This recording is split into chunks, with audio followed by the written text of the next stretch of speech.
Okay, so let's go over to the agenda, and I've welcomed everybody, but I will formally welcome you to July's meeting. And Christy, apologies list for tonight. Nicola Sade from Marketing Cheshire, Stephen Hughes, Sustainability Forum. I think we've got Martin in his place, Mike Hogg, Chester Residents Association, Rob Pickering, British Cycling, Kathy Partington, Sustainable Travel for Tourism, David Beer obviously has left the group, Bernadette Bailey, NHS, Alex Bell from the Youth Senate, and Council Officer Lynn Mackay. Okay, great. So I will ask for quicker introductions from people, since we're recording this, and it always helps the recording if we actually have people on there. So I'll go through the agenda, sorry, the minutes to get people's names. So Tamara. Good evening, Tamara Hunt, Sustainability Officer at the University of Chester. Thanks. And I can make a note that we need to correct your name in the minutes. Yeah. Yeah. I think it's Tamara Hunt, isn't it? Yeah. So not Huntley. Is Roy Newton here? I am indeed, Chair. Roy Newton. I'm the Transport and Investment Director at Cheshire and Warrington Local Enterprise Partnership. Great, thanks, Roy. Stephen Perry. Stephen Perry, representing the Active Travel Forum, but also running the active travel lanes on the A51 and supporting the Love Your Upton group. And if I may just, Chris, I just had a note from David Whitehead with apologies, so perhaps you could add him to the list. Okay, we will do. Thank you, Stephen. That was David was going to be next. So Mike Garrett.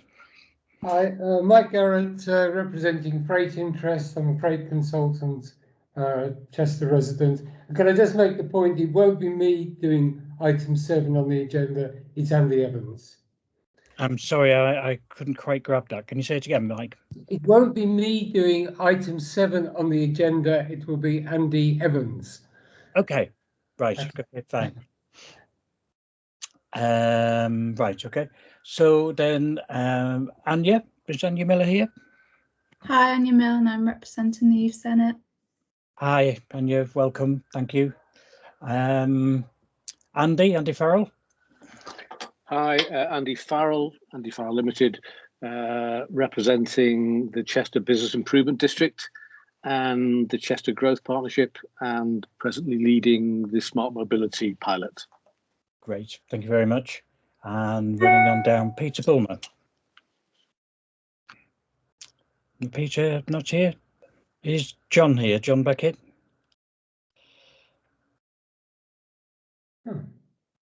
That's unusual. Okay. Tim Kenny. Nope. Okay.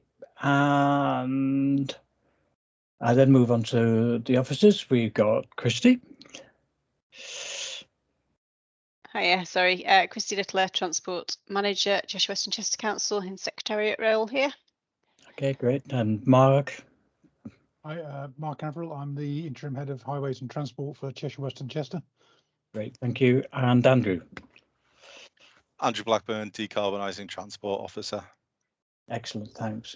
So I think of the main group, have I covered everybody here? Is Gemma online tonight? Gemma Davies? No, Gemma, I spoke with Gemma earlier. She couldn't make it tonight. She got a conflict, unfortunately. Okay, that's fine. And Will Pearson. Is Will joining us tonight? No. And finally, Kevin Riley. Yep, I'm here. So Kevin Riley, I'm acting as an advisor to Cheshire West and Chester across the range of strategic issues. Yeah, thank you. Okay, fine, thank you. So that's the introductions. Have we any declarations of interest in any of the topics tonight that people want to bring to our attention? Okay, thanks. But the minutes of the meeting were circulated, so thanks once again, Christy, for doing these. And I think most of the topics will come up tonight. Does anybody have any corrections that they want to point out in the minutes? Anything that needs changing? And any matters arising that people wish to raise? Christy, can I go to item 9? And I think the questions that were raised at the last meeting were all answered during the course of them, during that slot, weren't they? I don't think there were any carryovers that we needed to get back to people on, were they? I don't believe so. I think we've got some further work to do on the Walk, Ride, Thrive consultation for you, but that's in hand. Right, okay. Fine. Okay, in which case then we'll seal those minutes and record them as being an accurate record. Okay, so move on to the main part of the meeting then. As you know, over the last, I don't know, 6-7 months now, we've been working on several projects to do with both the travel lanes and 4 areas around the borough. Those at the last meeting were kind of parcelled up, and as you know, we've been moving towards a situation where we have Kevin, who's very welcome member now of our team, to help us present to the council the way in which these particular projects will sit, and looking for ways in which we can either move them forward or maybe adjust them slightly, or whatever needs to be done in order to try and take these projects forward. So the way I've constructed the agenda tonight is I've asked Kevin if you can just give us an update on where we are, and we've only just really kind of started the process of handing them over at the moment. Then Mike's going to do a little bit of further work with us on the, I think it's Andy actually, he's going to be doing a little bit of further work with us on the origin and destination data we saw at the last meeting, and then a very quick rundown through the project leads. I think there's only a couple of them have got progress, so that's what we'll do over this next section of the meeting. So I wonder if I could perhaps pass over to you, Kevin, for an interim update. Okay, thank you. So yeah, as I think most of you will know, I'm relatively new into this this process. Just in terms of the sort of update, I mean, really, the way I kind of see my role is actually starting to help. You know, we've had this Sustainable Transport Task Force set up, and I know a lot of you sort of know and understand this and sort of have been involved for the period, but in essence, we've had the Sustainable Transport Task Force set up as I suppose, a response to the emergency active travel lanes issues that occurred. I've been brought in with a long-term knowledge of Chester, helping kind of having advised on a range of schemes across probably the last 10 to 12 years across the borough, not just the city, and to help really try and help shape this, because I suppose what I'm seeing, and I'm going to be sort of totally honest in terms of as a semi-independent, I would describe my role, is to help join the group and the thinking of the pilots and the sort of different areas up with the needs of the local authority and the processes and the protocols, and try to basically help make things happen on the ground. And my role is, I think, a response to the kind of requirement and the sort of seeing by Cheshire West officers that actually what we've got here is a very strong group of very committed, very interested people who have put a lot of time and effort into thinking, clearly love Chester and the wider environment.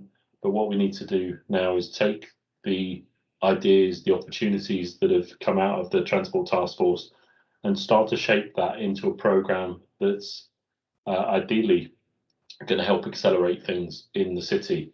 That will take time, and it will require going through processes, protocols. It will require us actually sometimes saying, do you know what? No, we can't do that because of X, Y, Z. But I think what I'm trying to do here is link the thinking of the group with the ability, and that's across a range of sort of criteria, I suppose, of the authority to start to deliver. It also means that we can start to help shape thinking in advance for things like the Mini Hollands bids that have just come out, so that we're in the future much better prepared to respond to them, and that we've got what I call a pipeline of work or pipeline of oven ready schemes that start to emerge, and of which this group has contributed towards, but of which then the local authority has to sort of go through certain protocols, processes, and technical design to meet sort of typical DFT needs. So what I've been doing is, I suppose, taking that step back, meeting and talking to various members of this group, meeting and talking to various officers, and I suppose just to summarise really, and I won't take too much time today, but to summarise things like the A51 corridor, Mike Garrett and colleagues, good walk on site along the whole of that sort of corridor, the Bolton corridor, understanding the issues, getting the views from Mike and team, very useful session. Similarly, with the Love Your Upton group, been out and had a look at the issues, quite different issues in the Upton area to the A51 corridor. Had a good long discussion with Andy, talking about smart mobility, city centre, and some of the strategic sort of thinking for the city. I'm due to meet John and the team, I think, on Monday to talk through Christleton and sort of southeast Chester. What I would highlight though is that this also fits in with a sort of wider sort of remit that I'm trying to pick up, which is about sort of things like the Hall Road corridor, the station, the city, or the One City plan, and the university. And I'm arranging to meet Jerry at the university shortly as well. So I've got that being diarised at the moment. I suppose where I'm coming from here is that there's a couple of things I'm keen that we do. One is harness the knowledge, the technical work that people have been doing and shape it. Two is make sure that we have, we kind of fit this into both what I'd call bigger borough thinking, but also the sort of equitable thinking that we need to apply as local authority. We will be challenged going forward on schemes that we choose to implement or take forward, even in bid processes. And part of my role, I think, is to start to help to shape things like action plans and the sort of processes that we go through to do that. I'm very conscious that could end in a sort of short-term frustration. So I want to take you all on board with me to develop priorities, to develop that. And as I say, really, that will hopefully result in action. I think one of the first steps, though, is to take that sort of step back and start to think about, okay, what are we really trying to achieve here across the piece? And certainly something I've been asked by officers and had a good chat, particularly with Andy Farrell, about is, where are we heading strategically here for Chester as a city? And therefore, what are the key priorities and actions? So that's thinking about how do we do things like use park and ride better, which corridors really are important for what modes, and how do we sort of use the finite space we have going forward. So I'm keen to sort of take some of the thinking and work that thinking from the conversations I'm having and start to develop that longer term vision and thinking. And I'll give you a couple of examples there. If we're choosing a scheme in Upton for a bid, how do I justify that to the people of Saltney or the people of Blacon, and start to sort of justify that to other parts of the city? Similarly, if we're choosing a scheme on the A51 corridor, how do I justify that to someone living on the Hall Road corridor or the Upton corridors or the Sealand Road corridor, for example? But actually, how do we move them all forward in a plan? Because none of these are separate from each other. And I think things like the Mini Holland are great examples of that. So I kind of didn't want to sort of say too much more than that, apart from, we are aware probably the short-term priority is to actually be thinking about things like the Mini Holland opportunity that is there at the moment. And just to sort of summarise that for people, I have put a couple of slides that I just wanted to put on the table. We are thinking about this, and I have been sort of having conversations with various officers about this, and I have been taking into account the conversations we've had so far and the knowledge that I've gained from this group when we're starting to sort of talk through this. But if I can, Chair, I'd like to try and share just a couple of slides, if you don't mind. I just wanted to make sure that people in the group understand the sort of the criteria that we've got to kind of consider, and the issues that sort of we need to consider and think about. So I'll just start this as a slideshow. Here we go. Yep. Kevin, can I just add, this is on the agenda later. Sorry, Oh, okay. I'm supposed to be covering that. Okay, so I'll let you cover. Sorry, I hadn't seen that, Christy. I'll let you cover that then, Christy. Well, I think it's hidden under funding announcements, you see, so it doesn't immediately stand out as being in Holland. But okay, I'll share that. We could talk through that later. But I think it is kind of an example of how actually there's an opportunity to harness the knowledge that you're putting in front of us and give to us as a group. But at the same time, I suppose my role is to help shape that into something that actually, is going to win the money from DFT, or has a much better chance of winning it from the DFT. And there's processes and protocols that we need to go through to do that. So yeah, I won't steal Christy's thunder then on that. So really, I mean, to me, it's exciting. We should see this as hopefully a positive move. I'm hoping my role is a sort of positive role for all of you that sort of helps to sort of shape what you've done so far into something that actually is become something that forward to a certain extent. And I'd sort of say this quite openly. Part of it is actually about the local authority taking back some of the responsibility that this group has sort of developed and shaping it, hopefully in a positive manner, and hopefully actually so that the people of this group can see the results of the work going forward. That will take time. I'm not going to pretend to anyone that it won't take time. I'm not going to pretend that there won't be challenges along the way and there won't be some disappointments. But I think overall, this is a positive thing to be doing. Okay. I think that's my lot for now. Okay, thanks, Kevin. I'll ask for questions in a moment, but just to kind of follow up a point you made towards the end there about the. I mean, initially, this task group was set up. This task force was set up as quite independent, quite facially independent, if you like, and that was necessary. I think the work that we had to do to start with was absolutely needed to be as an entity that was separate from the council. But I think as we move forward, and we're starting to come forward with suggestions which really do need working with the council in order to understand how we actually can get these approved, we need to be closer. We need to work together more. And I think that's where we're heading now with this particular group. So we have to get that balance right between independence and made up of members who are not related directly to the council as far as the contributions are concerned, but at the same time close enough to make progress with you. So thanks, Kevin. Thanks very much for the work you're doing on there. Any questions for Kevin on that? Mandy. Yeah, welcome, Kevin. Totally agree with the way you're thinking in terms of your role.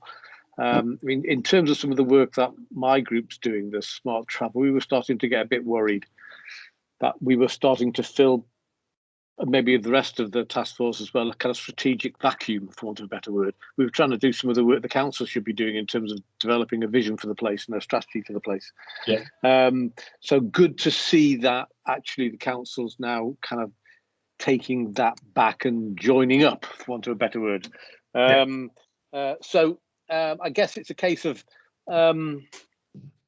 working with you, basically. So really looking forward to working with you. And I think the fact that you're now in post means that the smart mobility pilot, for example, can move forward in a way that it couldn't do before, because we were just starting to kind of come up with ideas which we had no idea whether the council would see favourably or not, and would fit into the council's strategic thinking or not. But the conversation with you we had, I think, kind of reaffirmed that we went, but also that we can work the next stage of the pilot together. So I'm looking forward to that. Yeah, I mean, Andy, just to respond to that, Chair, if you don't mind, I should say that, I mean, obviously, I should say that I know Andy from the past in Warrington, and I think it's actually a really good example of a place that did some of this kind of thinking, got its act together, and it's delivering on the ground now. I'd like to help take you there, and I think it should be a partnership. It's going to be a partnership, like any partnership that has its ups and downs, I think, but setting the vision, I think, is critical to this. Okay, great, thank you. And Stephen. Yeah, again, everything that Andy said in terms of welcoming you, I'd say as well, Kevin. I'm sorry I wasn't able to join the walk around the A51 with Mike and the team, but we'll have that opportunity in the future. Just 2 points really. Wearing my active travel hat representative, or my active travel representative hat. What I'm going to say, I've already mentioned to Karen Shaw and others, but I'd ask you to include in your review the workings of the Active Travel Forum, in the sense that I feel, sitting in both camps, that there's quite a lot of overlap and confusion sometimes, and maybe even conflict. So that is a conversation I say I'm having with Karen, but if it hasn't come through some other way, I'd like the question to come through this way. Are you aware of the Active Travel Forum? I'm aware of it. I have to be honest, I've not, partly about sort of resource and time. I've not had much to do with it yet, but yeah, I recognise the need to make sure we correlate, because it's the same thing in many ways. I'll leave as a question, but just to help you in terms of understanding, it was that forum that worked and provided the resources to work on the LC whip. So that's where that group comes from, amongst other things. The second thing, again, is a question. I may be wrong in this assessment, but I feel that the conversations that you've been having have been focused on highways and roads and things. Are you, because obviously the Sustainable Transport Task Force was set up to look at sustainable transport, and that included buses and park and ride, are you looking in your assessment at the sort of the non-highways aspects of the projects, or are you limiting it to the highways aspects only? Oh no, I mean, absolutely about multimodal, integrated transport, sustainable transport. Let's cut to the chase. The bottom line is, if we're not thinking about those sustainable modes, we're not going to be given money by central government anymore. This isn't, that's not the way forward. I would also add into that, there is an element of placemaking in this as well. That we have to be thinking, the past of kind of, this is a highway scheme, that's a cycle scheme, that's a bus scheme. That's not the way of thinking. We need to think about the whole way that the different modes interrelate. We have finite space, particularly in Chester. We have to use it to the best effect that we've got, and that's what I'm looking at.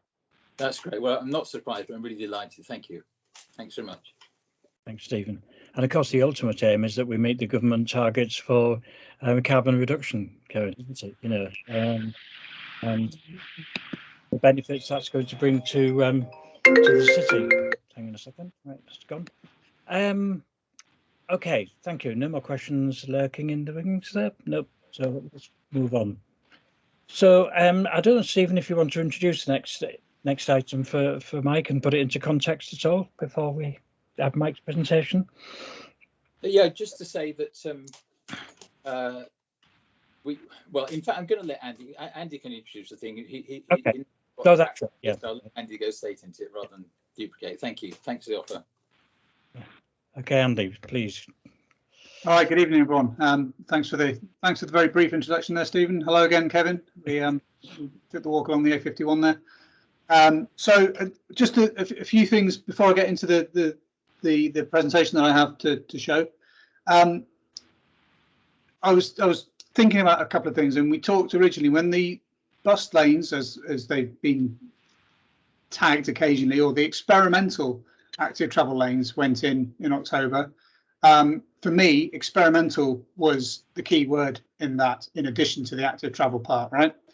And I just took a review of the council website just before the start of this meeting, and noted that at the very top there was a piece there saying, following a recommendation from an independent sustainable transport task force, that's us, based on existing data, the task force recommended pausing the lanes into Chester.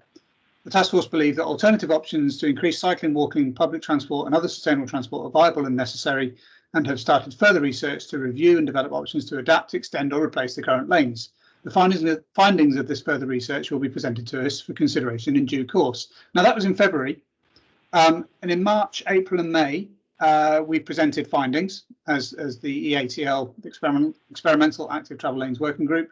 We came up with some experimental suggestions, and we were hoping that we were going to be able to include an update, and I appreciate that there's been staffing changes and all sorts of other stuff in terms of resources and There's been a pandemic going on as well, which has obviously absorbed a lot of effort and concern. So, you know, I'm hoping we're still in good shape.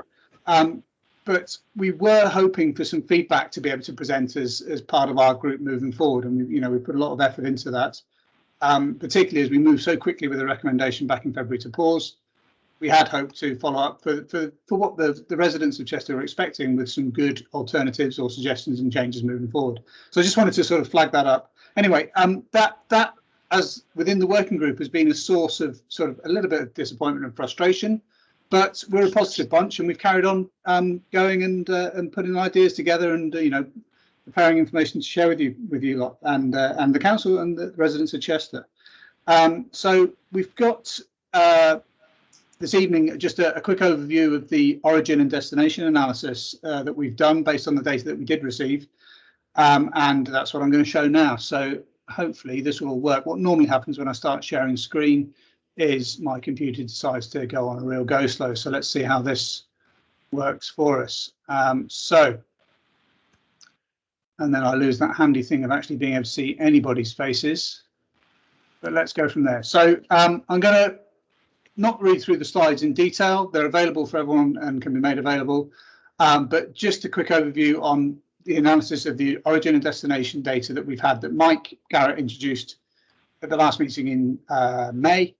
And we've done a little bit more work on that. So back in May, we had this data. We sort of broke it down into zones and looked at it in terms of origins and destinations at a very sort of quick level, effectively spreadsheeting the data and sort of looking to, did the data make sense for our initial proposals that have been put in for the A51 specifically?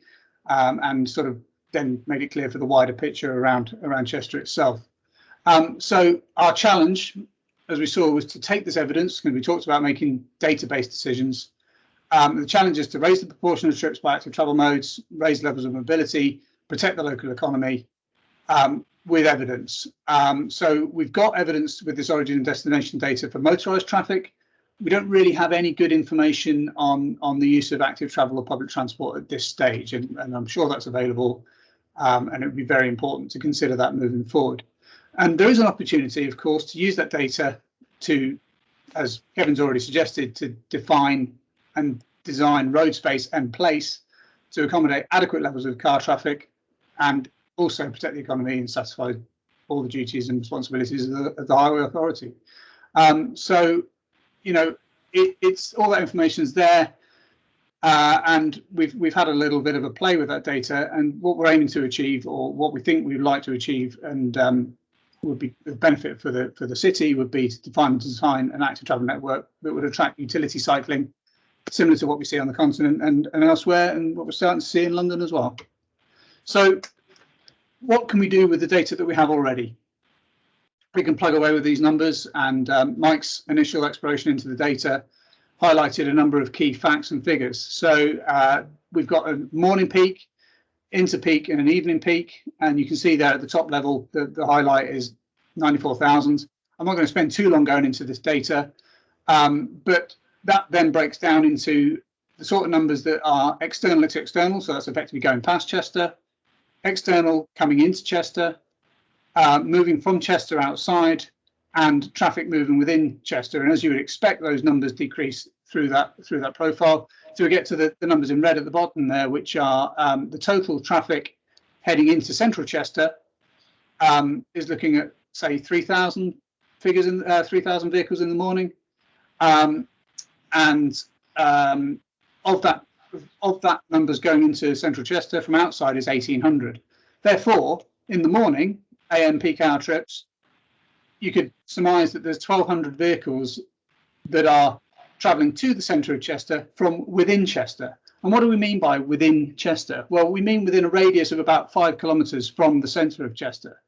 And then there's another figure there, 9,088 inter-peak trips per hour. And these numbers are per hour, and these figures are per day as well, just for reference there. So of those 9,000 inter-peak trips per hour overall within Chester, we believe from the numbers, our initial sort of interpretation, 90% is less than 5K. 5 kilometres. So there's a big amount of data that can be potentially converted into active travel over vehicles, given the right choices or alternative choices that may free up road space, make things nicer for the residents of Chester. So what we wanted to do was tell a little bit more of the story, because this data that I just showed on the last slide came from a spreadsheet. Effectively, it's a little bit difficult to tell a story around a spreadsheet and explain and understand what's going on unless you really delve into those numbers.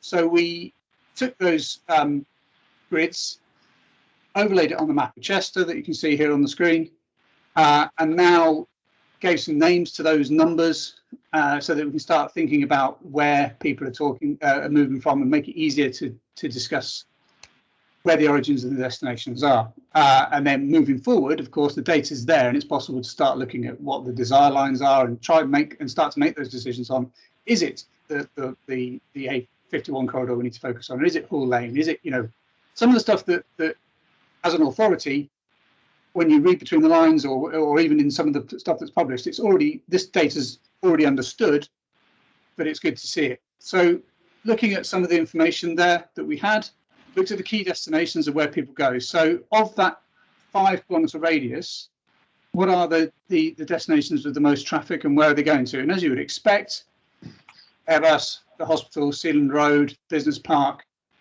there's a lot of traffic moving into those areas. And for a city, when we look at where are the origins of that 5 kilometre, where are people coming from?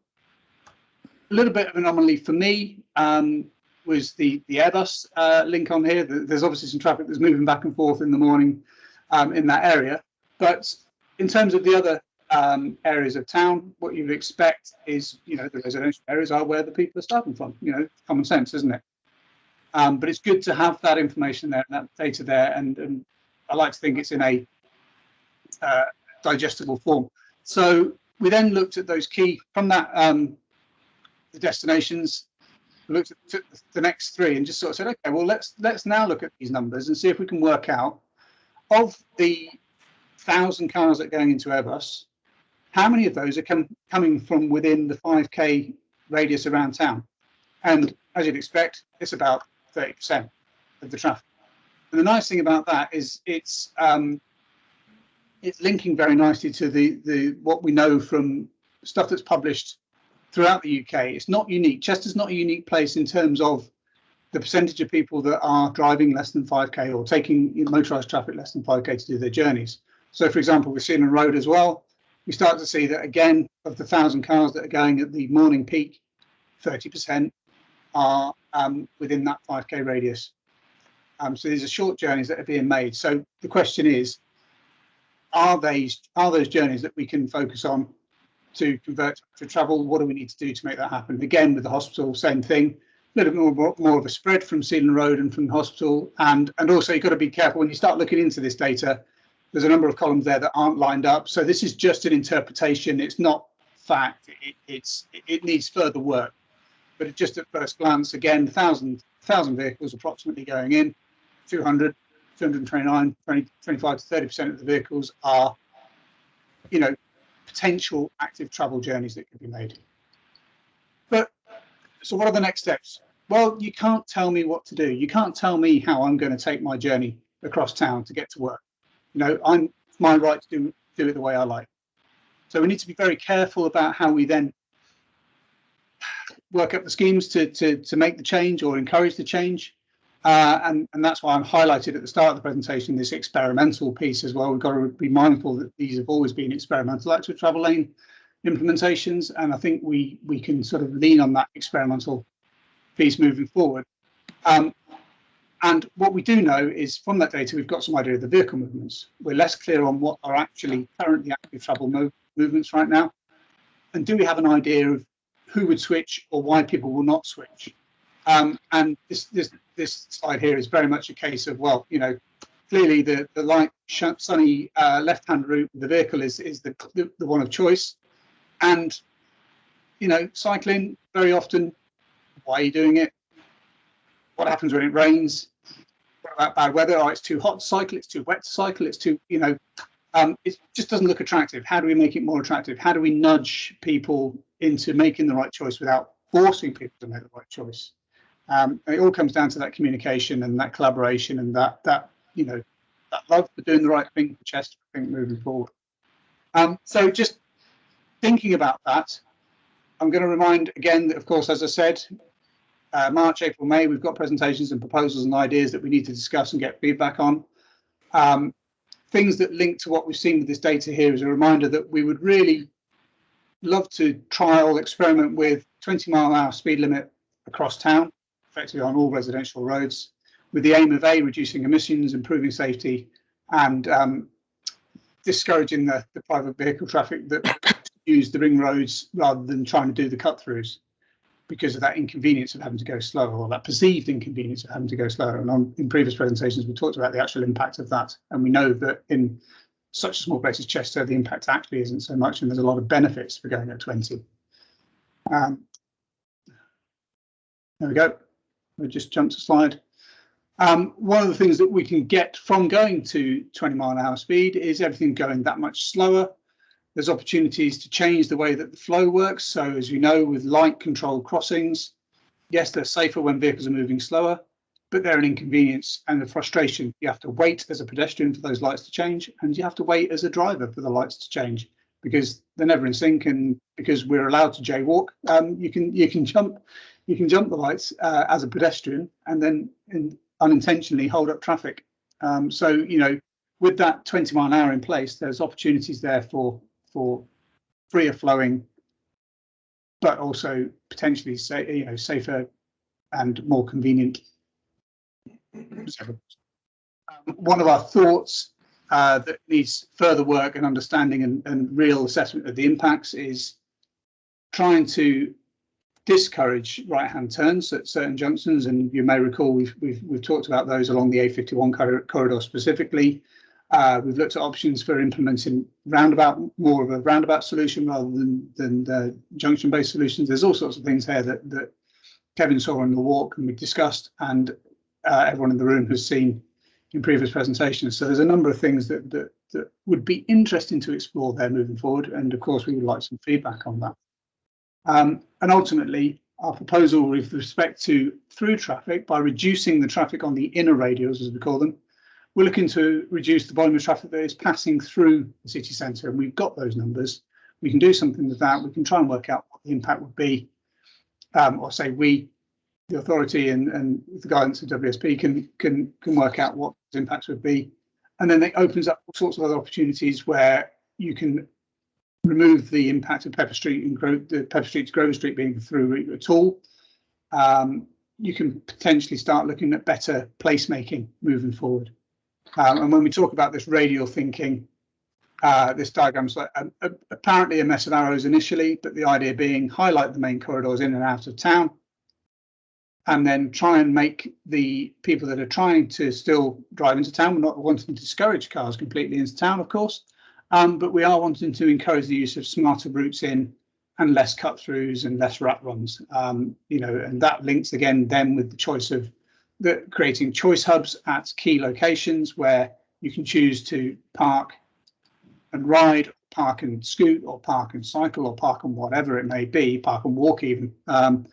You know, there's a number of things there. So that's my final slide, and I'll leave it there with any questions. Okay, thanks, Andy. Thanks very much. I mean, that last slide, it kind of echoed the Groningen talk, the talk that we had from the chap from the council in Groningen, where you saw the main arteries coming into the town, but then they stopped. They stopped at a kind of a self-defined ring road, didn't they? And cars weren't allowed beyond that.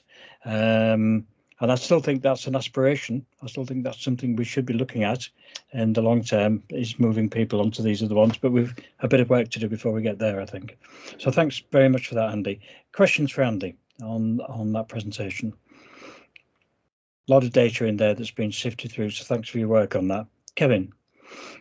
Yeah, I mean, I'd just say, I mean, thank you, Andy. I mean, I think we're talking the right language. I think the task, from my perspective, I think, is how do we shape some of that thinking? Because obviously, I'll give the example of the 20-mile-an-hour zones. I don't think there's anyone in around this table who would sort of really argue that it's not a bad thing to be pushing towards safety, towards sort of improving that, and that actually there's no real need for vehicles to go quickly through housing estates in particular. I think the challenge is how do we do that in a manner that moves that forward in a one, is it the right thing to do? Is 20 right, or is it a different speed limit, and how that kind of thing? But two is, okay, so how do we then take that from that into a program that works, that can be funded, and I suppose ultimately, is it something that we're going to get funding for? And secondly, where does that sit in terms of priority against things like cycling, etc.? They're not necessarily mutually exclusive, but I think that's where we need to head for, which is where I think kind of as Andy Farrell's picked up, it's kind of getting that vision together that sort of includes those kind of aspirations. And I'm perfectly happy to say I think that's a laudable aspiration for sort of 20 mile an hour. But how do we take it forward, I suppose, is the challenge that I'm thinking here.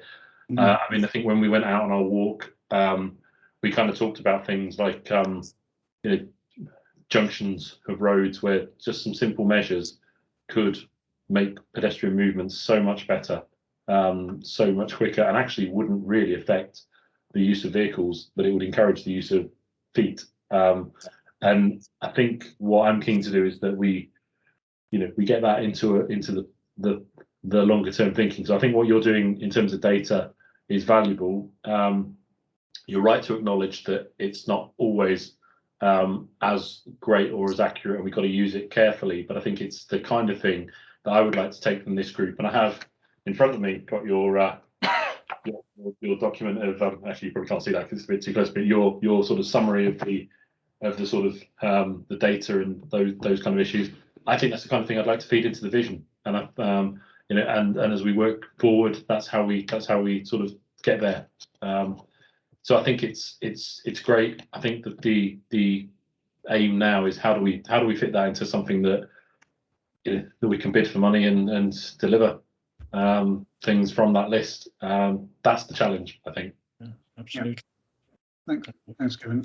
Just to respond to that, I think it's that there is this whole thing about there's some short-term aims that, as the experimental active travel lanes working group was tasked with, was to come up with some short-term solutions and suggestions, and of course there is the longer-term vision, and certainly reflecting on Andy Farrell's first presentation that we saw many months ago about variable speed limits and doing all sorts of things moving into town. There's all sorts of opportunities there that could be done.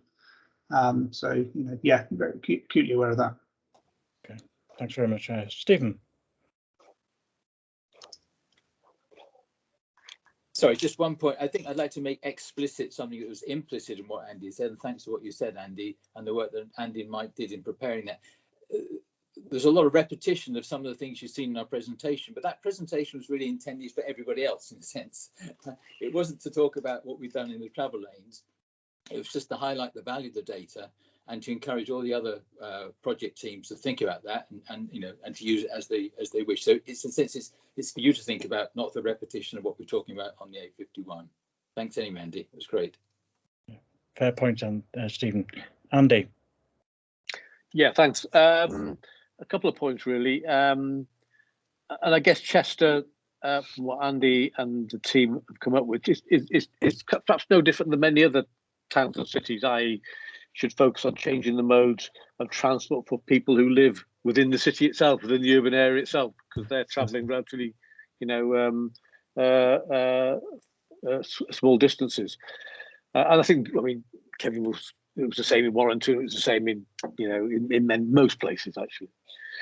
Just one point, I think perhaps and this is again something we need to clock, is because we're starting to overlap, which is really good actually, to get some terminology right. For example, you're talking about choice hubs. My team sees that as mobility hubs. Actually, I think your terminology is probably better because it describes what they are better. But we probably need to move to a point where our terminology starts to come together, probably. Mm-hmm. But just to underline, I guess, and it's a reflection for Kevin and the council to a degree, is why we're doing this. You know, we're not trying to change in modes of transport because to active travel because we like bikes. You know, we're not doing it because we like driving slower. You know, it's a strategic vision thing. You know, and it's all about placemaking, and it's all about this very special historic place, and the role of transport in enabling that, and the economic growth and economic sustainability of that. So I guess we always have to ask the question, why, at the end of the day? Every proposal we come up with is, well, why?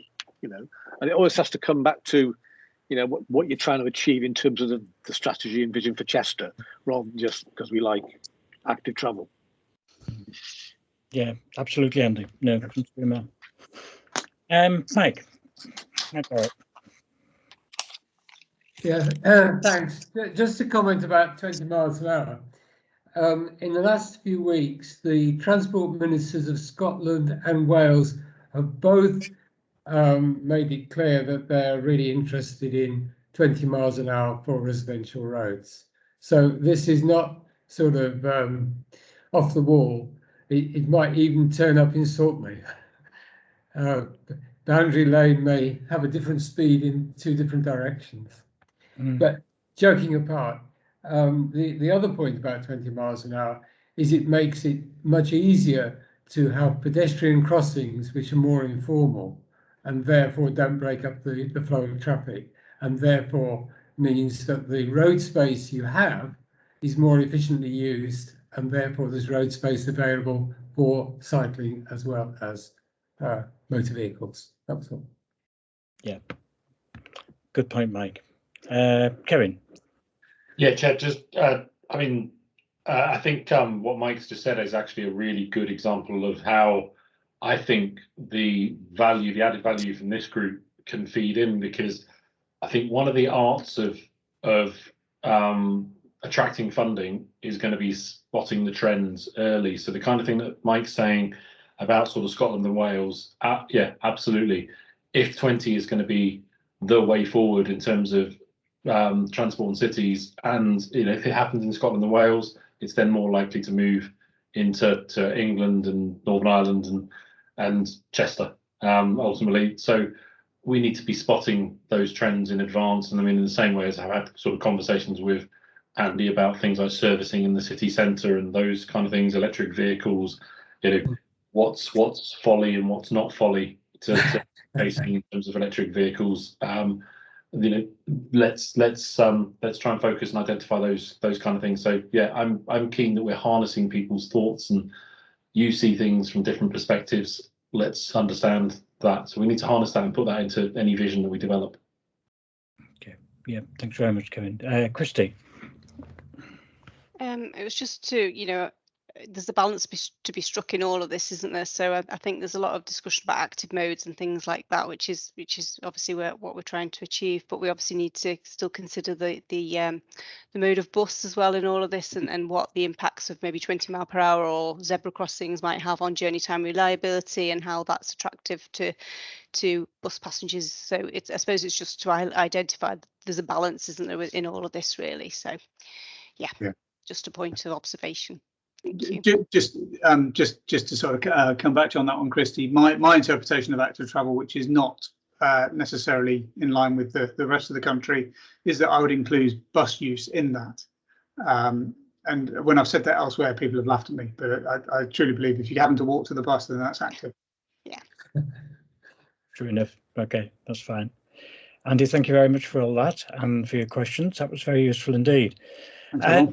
So moving down the agenda then, so we're going to have a quick run around the projects. I know there hasn't been a great deal of progress, A, because of the summer, and B, because we've been preparing to pass things over to Kevin. So I'll just run through the project leads and ask if they want to give an update on where things are with them at the moment. And it'll start in Southeast Chester with John. John Beckett, yep. Yeah, thanks, Garfield. Hi, Kevin. Look forward to seeing you on Monday. Interesting to hear you talk about these issues, so we can perhaps share thoughts on Monday afternoon. I'm going to stick just a couple of slides up. No. I'm going to use my desktop, and that can be dangerous. Can you actually see a presentation now? Yes, it's a bit small. Can you big it up to fill the screen?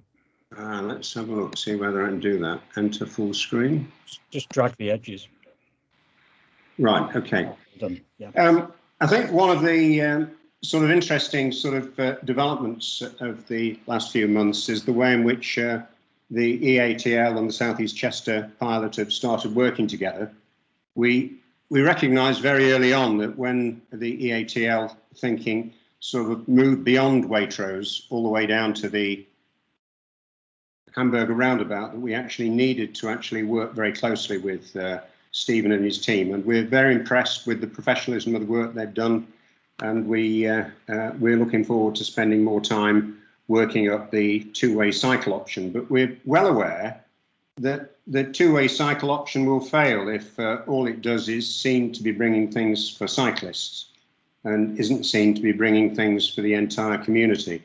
So we decided to do a bit of work here, which was just to look at parking and in Bourton, because we talk about the cycle lane going through Bourton, and I'll just use my pointer. You'll see here that this is Bourton, okay, and basically there's a series of shops and businesses here, all of whom have suffered during COVID and are now coming out of COVID.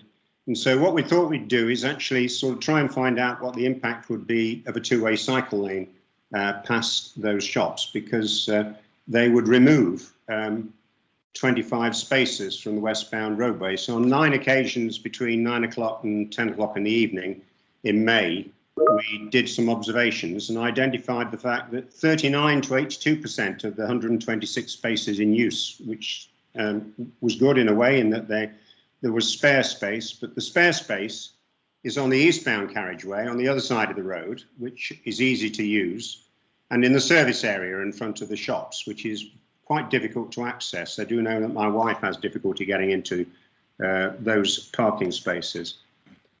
So in other words, there's some good news here, but we concluded that going forward, we'd need to repeat measurements post-COVID when there were more people needing to park, to determine whether or not we had a problem or whether it could be resolved. But we have concluded that an imaginative rearrangement of the service area in front of Bourton Shopping Parade could facilitate easy access to those 25 spaces that have been removed by the two-way cycle lane or more.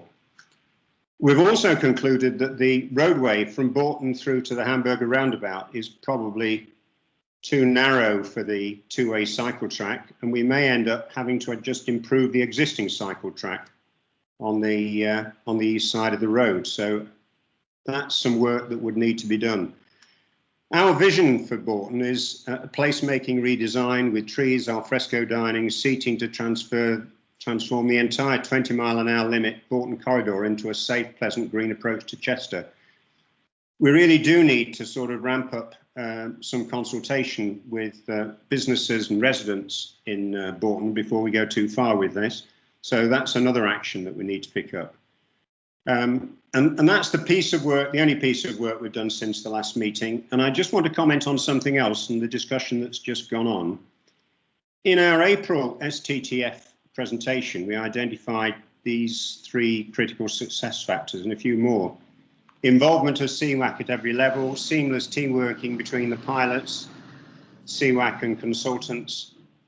We're not talking about major highways projects in many cases, but a series of intimate changes which impact on residents and businesses in a big way.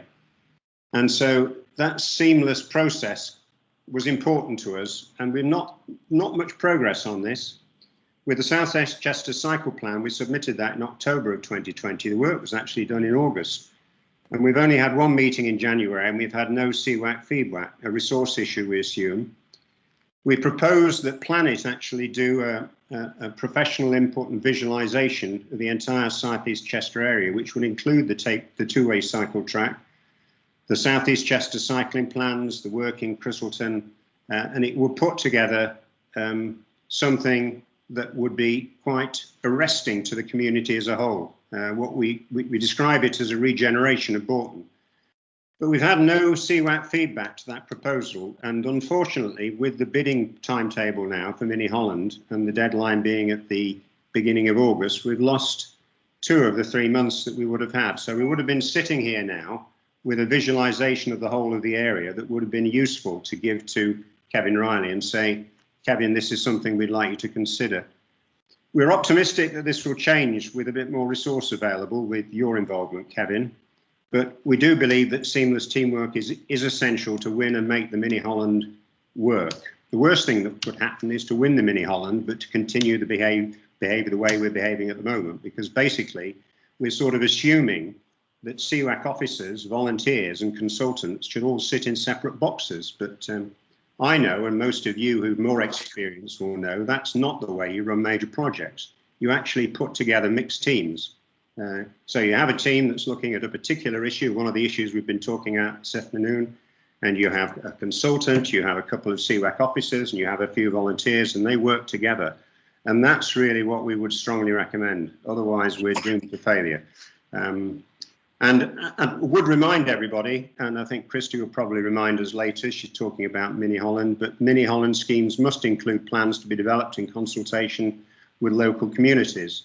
What you've got with South East Chester is 5 parish councillors, 1 from each of the parishes, 2 ex-CWAC officers and 2 Cycling UK members. So we would expect some continuing sort of dialogue and working together. And I think I'd want to reword what you said, Kevin. You said there'll be some situations where things are taken back. Things don't need to be taken back. The lead needs to be with CWAC. That's totally understood. I think you've got some resource here which you can use, some committed resource, and you need to find a way of putting these mixed teams together. Anyway, that's all I've got to say for today, but thank you for the opportunity. Okay. Thank you, John, and clearly stated as always. Thank you.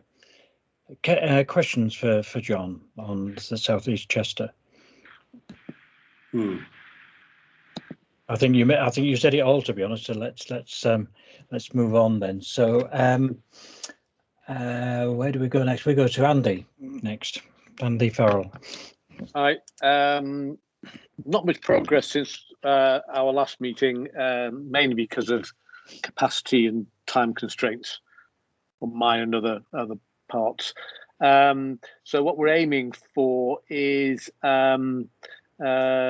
to by next meeting to have written up the 2 workshops and the first half of our project, I guess, our pilot, which is all about some thinking and proposals re-city living and the mobility toolkit. So that's the idea, to get that written up and into Kevin, I guess, and the One City plan by the next meeting.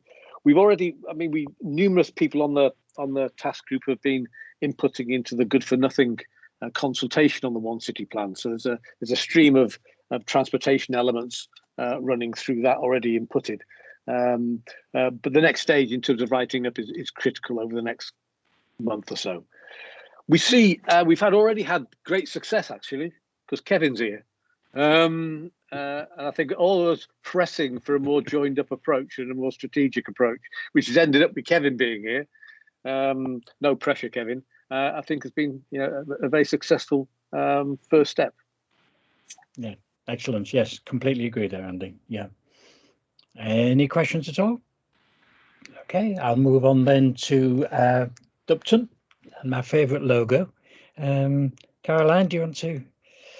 Hello, everybody. Thank you for that. I can pass on the details of the lady who did our logo if anybody's interested. She's smashing. Right, let me have a go at, we've got a few slides. I'm going to rattle through them because I know we're always short of time. So if anybody wants a copy, just email us at ubccg@outlook.com. Right, come on, teams. Let's have a go.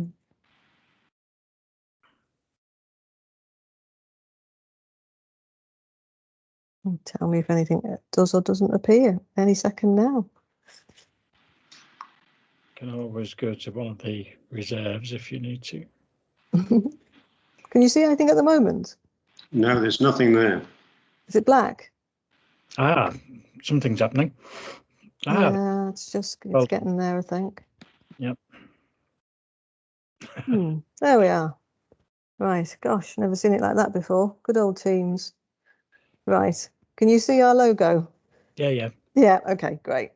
Bit on public transport and experimental active travel lanes. So since the last STF meeting in May, Alan from our pilot team has been able to meet Councillor Richard Beecham to understand likely plans for Upton Park and Ride, which will hopefully feed into any decisions made on the A5116 EATL.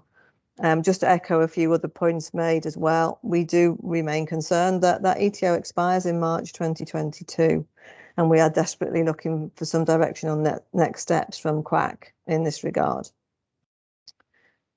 Next little bit for us is on cycling. So we've made some good progress on our cycling mapping. So we're replicating what the South East parishes did back in October, which John just talked about, and we're doing it for Upton, but our scope's a little bit wider. So by the time we've finished, we think all of Chester will have been mapped, not by us, but we just basically join up Upton and the other bits that are missing. We've mapped over 90% of our cycling parking, or lack of. We've digitally mapped the existing cycling infrastructure in and around Upton, which is what you can see there on the screen. And obviously, we're hoping this work will feed into the LC WIP to support any mini Holland bid. But once again, echoing other comments, we're conscious that timescales are really tight on this. But we're cracking on with it regardless, because it's going to bring benefit regardless. So a little bit now on active travel, Upton High School, Living Streets and Chester Zoo. So first of all, thanks to Helen and Sue from our pilot team who led on this work. We now have the first Living Streets group in Chester and potentially Cheshire. We're just trying to figure that out. Helen and Sue also met the Eco Council at Upton High School and found that staff and pupils were very enthusiastic about active travel. So we can use the campaign and resource materials provided by Living Streets to help the school plan their campaigns and activities to encourage active travel. Now in Upton, across all our schools, we have approximately 2,500 children moving around at the start and end of the school day. So we're keen to encourage and support more cycling and walking to and from school. So they will be coming from within Upton. They'll also be coming from outside of the area, Ellesmere Port, Christleton, Boughton, etc., Blacon. But we need some origin and destination data to identify exactly how many are doing what and where and when. Chester Zoo, so we met with Kathy from the zoo, and we think we have generated some good ideas that will be taken forward. We expect our relationships with the zoo and Upton High School to continue and endure beyond any pilot. So onto our bid for the QAC Climate Emergency Fund. So that's now awaiting a WSP review, so we can establish if our bid is a strategic fit with QAC policies, and then we will have the potential to resubmit our bid at a future date. So a little bit disappointing that it didn't go through the process and it's now gone into another process, but we, as usual, remain positive. And finally, on our highways and transport. So on the 2nd of July, we had our walk and talk site visit with Kevin. It was a pleasure to show Kevin what Upton had to offer. I don't think we'd appreciated it would take nearly 4 hours. And we had a lovely, warm, sunny day. And although we were pointing out concerns we felt were barriers to increasing walking and cycling, we were also pleased to showcase all the positives that Upton has to offer. An award-winning zoo, a country park, access to green spaces, corridor into town, onto Sealand Road, etc. We've mentioned it before, the connections are there, they just need joining up. So we're hopeful that there'll be opportunities to make positive changes within Upton to support active travel, and there'll also be opportunities for our community group to be more involved with decisions relating to active and sustainable travel in our area in the future. So as usual, thanks for listening. If you've got any questions, ask me now or just email us, and we'll pick up and get back in touch with you. Excellent. Thank you very much indeed, Carolyn. Fascinating stuff there. Some really, really interesting stuff there. Andrew Blackburn. Yep. Hi, Caroline. It was more of an offering, a suggestion. Great. Perhaps I'm very much with you. Sorry, I'm very much with you in belief that the school run is a massive part of the future landscape. You know, whereas you, others may be doing this, working from home. Kids still need to go to school. And often the modes haven't changed. Just my thought was just basically say very much support you on that, and I think it's something that across the boards need to be looked at. The school run, is pretty much a backbone of the morning AM peak, and can cause issues in centralised parts. Just a thought. You also got good relationship with the school. The thought is engaging with them to do the mapping. Perhaps being simplistic, but for them to have all the postcodes on a spreadsheet of their pupils, they should be able to Google map where people live, and again they can survey the kids either in form classes at secondary schools. Hands up if it can be as simplistic as that. Hands up if you came in on a bike. Hands up who shares. And this is baseline information. That frankly schools should be doing anyway and understanding. But I would suggest, and not just for you, everyone here and everyone, if this was this is my soapbox speech, to engage with the schools and get them to help them. I'm sure they're as frustrated as anybody else, and the help can come from within. So perhaps that's an idea. I mean, it looks like you've got a good relationship, so see if they can simply do it. You can Google map the points, and that can give you quite good origin destination information and a baseline for modal shift and targets, even, and stumbling blocks and obstacles and therein. Yeah, thank you, Andrew. And we do have plans to help them survey in how you suggest. But my thoughts as well were these children are our policymakers and they're our decision makers for the future. So we've got to get them on their bikes and on their feet now, and we've got to get them to encourage their parents to not drop them off at school in cars. No, we've got to get them to pester their parents, because that's what moves heaven and earth. A whinging 5-year-old. I've got one. I can almost predict what John's going to be saying now, but go ahead, John. Thanks, Garfield. I think one of the things I was just going to mention to Caroline is that I've just started to look at the data that has come out of our survey of students at the high school. And there what we've got, it's just incredible, actually, the quality of the data. You've got the postcodes, Andrew. You know the route that they take to school. You know the routes that they won't take to school. You know which routes they're concerned about. You know why they actually walk to school, why they don't cycle to school. You know how many children don't cycle to school because they don't want to. How many children won't cycle to school because their parents won't let them. And so I'll be showing you this probably at the next meeting. We're just sort of sorting the data out at the moment, but it will help a lot. I mean, in what happened in Christleton, of course, is that the work that we did in Christleton was nothing to do with the village, really. It was about the school. It was actually making access to the school safe and actually eliminating children walking through clouds of PM2.5. And working with the headmaster, Andrew, resulted in him saying to us, well, could we now look at all the routes into Christleton? And we sat down with him. We identified the routes that we needed to be sure we covered. And we put a team of volunteers together to produce a South East Chester cycle plan. So the South East Chester cycle plan was put together at request of the headmaster and in discussion with the headmaster. With this data is just mind-blowing, Caroline. I'll show it to you shortly. Anyway, that's it, Garfield. Thank you. Great. Thank you very much indeed. Kevin. Yeah, I mean, firstly, I'd just say, thank you to Caroline and the team. They spared a lot of time. I think it was really insightful. It's really great to be able to discuss some of the sort of pros, cons, issues that you have on site there. I suppose it's just two quick observations. One, I think it's things like those kind of school run questionnaires that are a real kind of easy hit for us to be working as a team.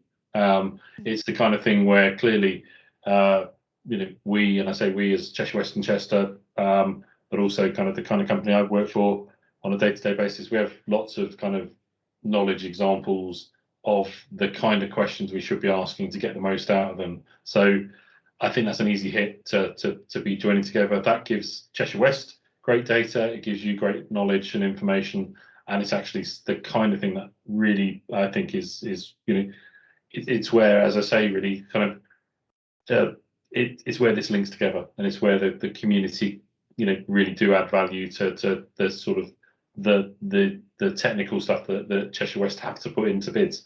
Second thing I'd say, kind of being a bit agent provocateur, I suppose. I think it also kind of raises the kind of highlights the kind of issues that we've got to consider as a group going forward.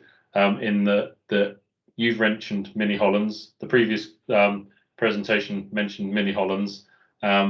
That's where kind of if we're going to go for a Mini Hollands bid, that's kind of where the sort of, I think the role of the authority comes back in to actually look at that and sort of weigh up, okay, which one can we go for? There's only going to be 12 nationally, so it's that kind of thing. But unless we're aware people are looking for them, we can't then act on it. So I think it's not a negative. I'm saying that. I think it just highlights the fact that we've got to sort of be considering those kind of things.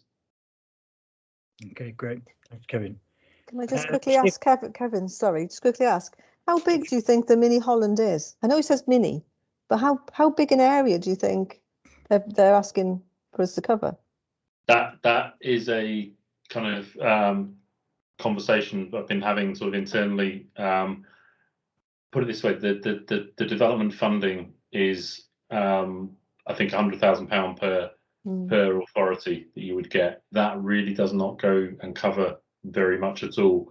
I think nationally it was something like 239. I'm going to steal Christie's funder here, aren't I, if I don't watch it? But the funding will be quite thinly spread. This isn't a bid that, in my view, would cover sort of a quarter or a third of Chester. So we have to really think quite carefully about, and that's and the outputs will require, if we really want to achieve things of great quality, we have to be quite targeted. So that is one of the challenges, Caroline, I'm afraid. And I'm being open and honest about that. That is exactly the kind of challenge we've got to get to.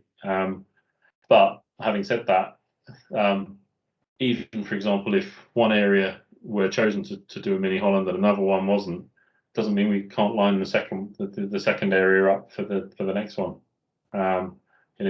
Because if we deliver things, my experience, and I'm pretty confident this is where I can point to some of the stuff that Andy did in Warrington. You line up the schemes, the money comes, and that's where we're weak at the moment, in my view. We haven't got the schemes lined up, and that's what you guys are helping us do. That's good. Thanks for observing that as well, Kevin. Stephen. Just a very quick point for everybody's information, but maybe something that Andrew might like to take on. The 28th of September to the 1st of October is the Bike to School Week. Maybe the local authority could put some sort of emphasis and publicity behind that. Just a thought. Very good. Excellent thought. And and enough time for us to be able to pull something together, Stephen, as well. Exactly. Just enough time. Exactly. Excellent. Thanks. Okay, then moving down then to the Ellesmere Port and Helsby area. Not a great deal of progress, but one significant change in that the Rural Mobility Fund, if you remember, we were going to also link with the Community Rail Partnership to produce a leaflet which went around the population of those areas. That now has gone back to the original idea that's just going to be a simple mailing list for the Rural Mobility Fund coming out of the council, and the Community Rail idea is moving back to the original idea of a postcard promoting safe return to travel on rail, following the government's promotion, which is coming out on the 26th of July. So we're busy pulling together now a postcard design that we're going to all houses in that area to promote travel again on trains. Although I must confess, the number of trains I've been on recently have all been full. So it doesn't seem as if people are holding back that much on that. And the other bit of good news, of course, is that Vauxhall have got the the new contract for electric vans, which is going to be based in Ellesmere Port. So that's really good news. That's excellent, and kind of also underpins Ellesmere Port's status as a future-looking renewable energy base, which we've talked about many times here. So I just wanted to kind of flag that, really. So there'll be more from our particular group, hopefully, at the next meeting. Okay, so if I go back to the agenda then, so yes, so we're down to you, Christy. So do you want to give us an update, which we know what it's going to be about, but go on. Yeah, just trying to share screens. Bear with me 1 second.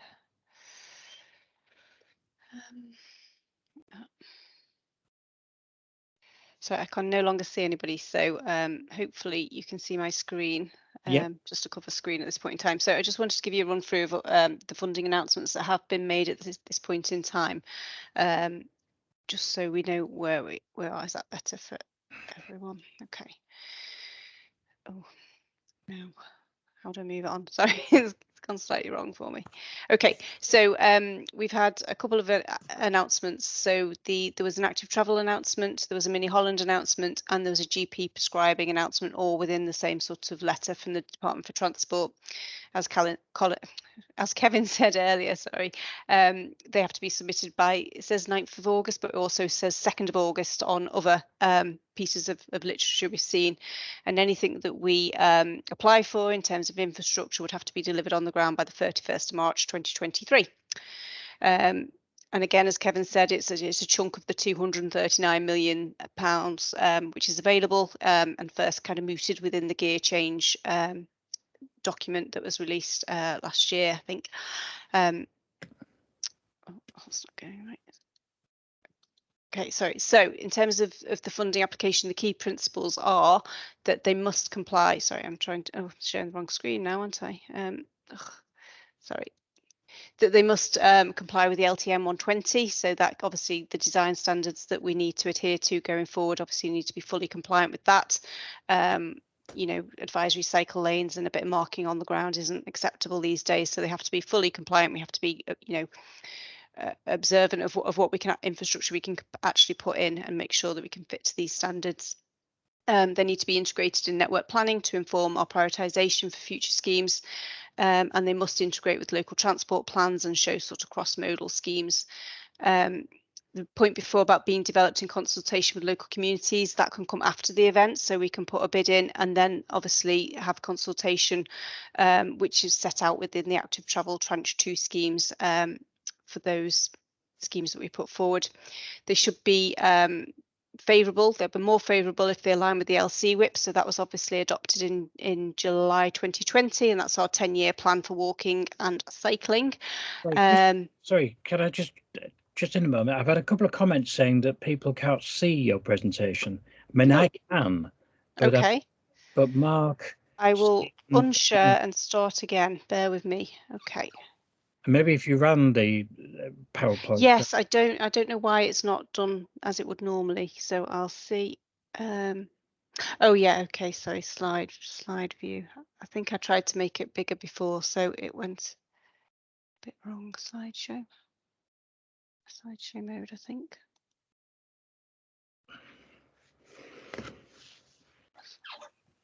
See if this works.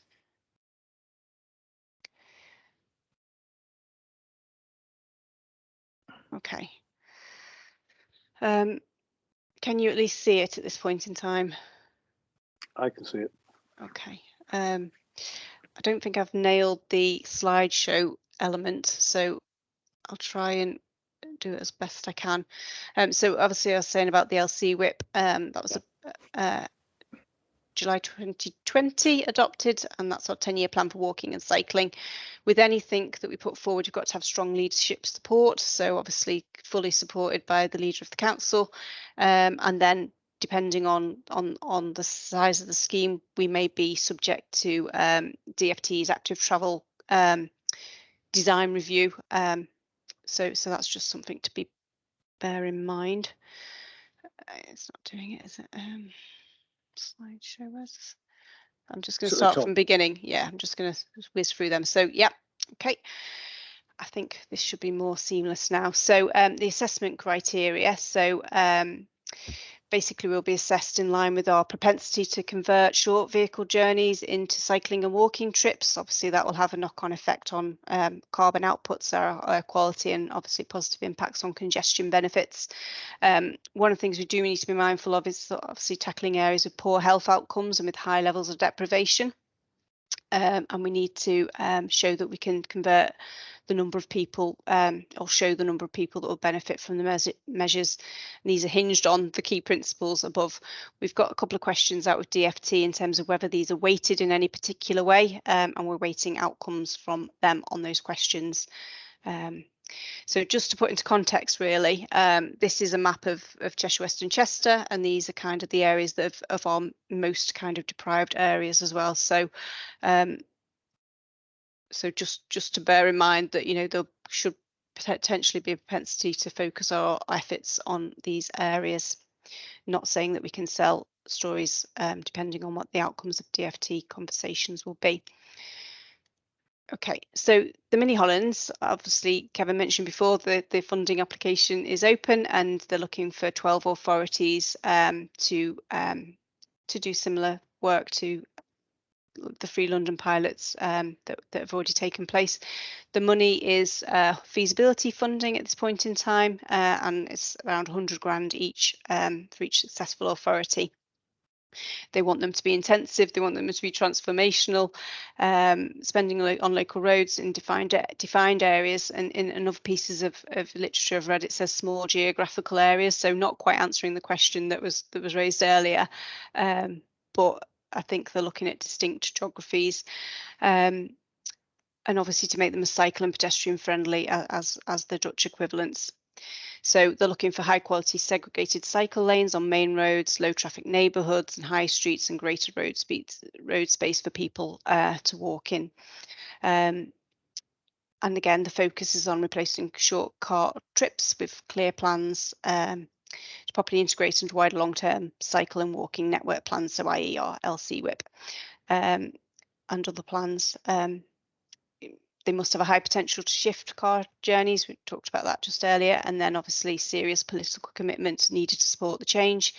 Again, robust integration with the wider LCWIPs and transport and development plans that the authority has.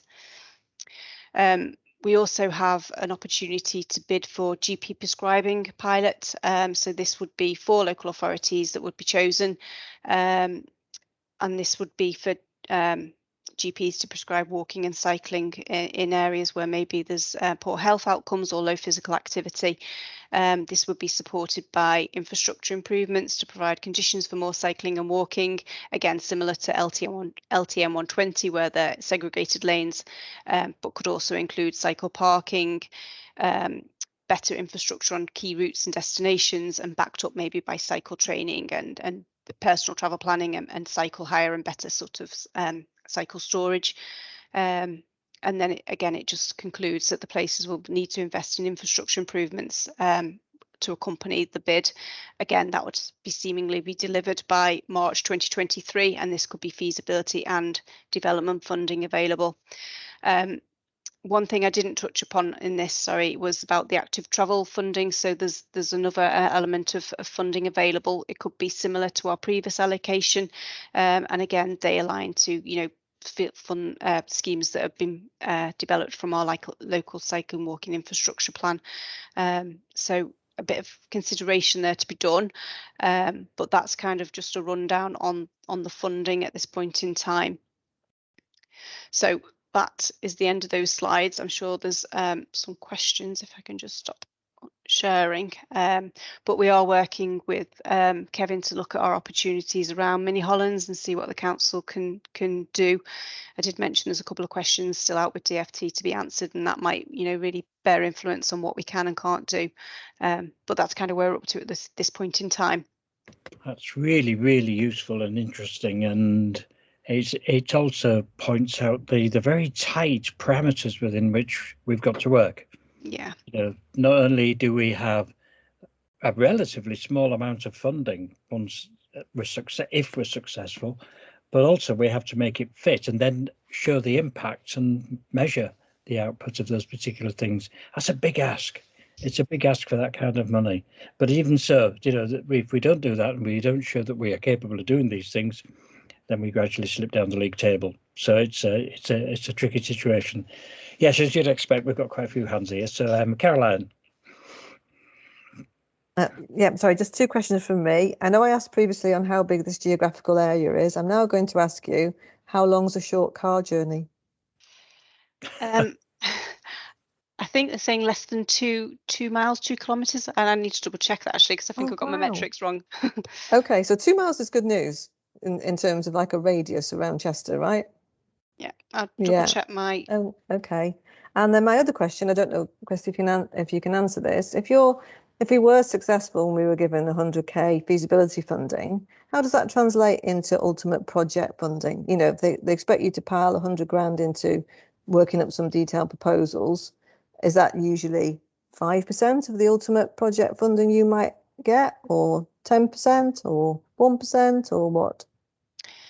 I think because each successful authority would have 100,000, I think the question for me is how much match would we have to provide? So we'd get 100,000 to develop a bid or an area for which we work upon.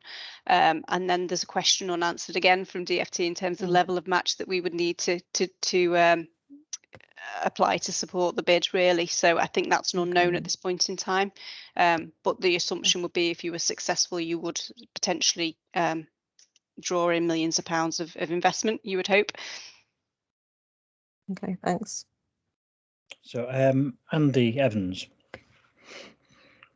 Sorry, I wasn't quick enough to lower my hand. Caroline's second question there was effectively the same as mine in terms of the feasibility funding. What does that lead on to in terms, because you're not going to put anything in for 100,000, are you? It's all feasibility. So yeah, absolutely. Question answered. Thank you. Okay, thank you. Mike Garrett. Hi, question really for Christy and for Kevin. How the point about deprived areas, how does linking deprived areas with opportunities for employment by active travel routes play in this kind of game? That's a good question. I don't think we've got the answer to that, but I think that would form part of our obviously we're working with the information that we've provided, and obviously, this group has provided a lot of information to us in terms of ideas. If we are to take those forward, I think those are some of the questions that we would need to ask. And I think we're, very cognizant of the fact that, there's pockets of employment around the city that, people are drawn to from everywhere and all walks of life. So I think that's one of the messages that we would really play on. I think Yeah, Christy, just to add to that, I mean, let's cut to the chase. That is one of the fundamental problems we have in Chester if we're going to promote a Chester mini Holland. Hence the kind of we need to be understanding how important that is relative to other parts of this bid. I think what you're touching on there, Mike, is actually quite a it is the kind of thing that we need to think quite creatively. If we go for a Chester bid here, how do we link it to employment, and how who are the people that we need to then link to it? Fundamentally, I mean, that map of deprivation shows it. We have certain areas of Chester, primarily sort of northwest Chester, where there are some more deprived areas. Even the deprived areas in Chester are probably not going to be anywhere near the deprivation rates of other authorities, etc. It's one of the challenges we've got to face and think creatively about, and how we, how can we make that case? And I'm not pretending that's easy, but if there's a way, I think there'll be a will. Thanks. I think also, Kevin, when it's the borough as a whole, isn't it, that we're looking at here? These schemes are borough wide, not just city based. That is the other sort of challenge, and I suppose for a group, and sorry to sort of interrupt with people put their hands up, but for a group that is focused on Chester, that is one thing that certainly the officers have to be very aware of, is that if we're going to put, there's 12 of these schemes, say for Mini Hollands, out of roughly 240, I think, local authorities in the country. I don't know the latest figure, but it's that kind of level. So if we're going to put a bid in, then we have to be, have to have it really robust. But even internally within Cheshire West and Chester as an authority, we've got to be robust about why we've chosen that location against, places like Ellesmere Port, Winsford, Northwich, etc., because we will be challenged, let alone any discussion between, say, South East Chester, Upton, Northwest Chester. So that's the kind of, I don't raise that to be negative, I raise it because it's a reality. And you can see there, the GP prescribing 4 locations out, 4 authorities out of potentially 240 in the whole country. We've really got to be on the ball with every criteria if we're going to go for that. I mean, the STTF isn't Chester centric. It's 3 of the first 4 projects have been Chester based, but the Ellesmere Port one, of course, is outside the area. So we do need to cast our net wider in the next round of projects. But yeah, thanks again for that. And Stephen. Yeah, just a comment. Going back to the LC whip process, Kevin, and quite a lot of support was given to looking in Winsford, Northwich and Ellesmere Port from Chester-based people. With that in mind, is there anything that any members of this group, whether they're present or not present, can do to help in this? Well, it's probably, I should be addressing it to Christy rather than Kevin only, but, I know that too many cooks in the kitchen doesn't help, but also many hands make light work. So maybe that's a thought you could take away if we can help in any way. Can I mean, just to respond quickly to that, one, you're in a good position in terms of LC whip because you've got one. Many local authorities don't still.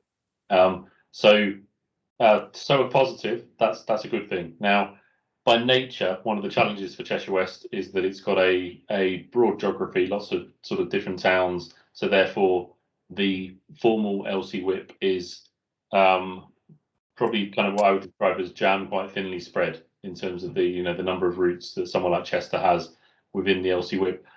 This is the kind of discussion that we've been having, myself and Christy, about the information we've got at the moment on these bids is, how tenuous or how absolute do the links to LC whip need to be made? We think there's some leeway there, and that's the kind of thing we're just trying to clarify at the moment, and then sort of look at, okay, what does the LC whip cover? How could we make a case? Where could we make a case? Yeah, sorry, can I just add an extra point there, Kevin? I think that clearly you've noted that we're all Chester centric, and that's just the circumstances. That's what it is. Very simply, obviously there'd be people disappointed locally if we didn't get something. But if we wanted to make a serious bid for something in Ellesmere Port, I think that'd be great too. And if that meant a bit of work from people doing stuff or whatever, I don't think we should be too focused on a backyard, and we should think about wider things. So, I'm just making the offer again of support if you need it. Stephen, can I say one of my observations that I've mentioned to sort of on discussions within the authority about this already is that actually one of the criteria is community engagement and consultation. Yeah.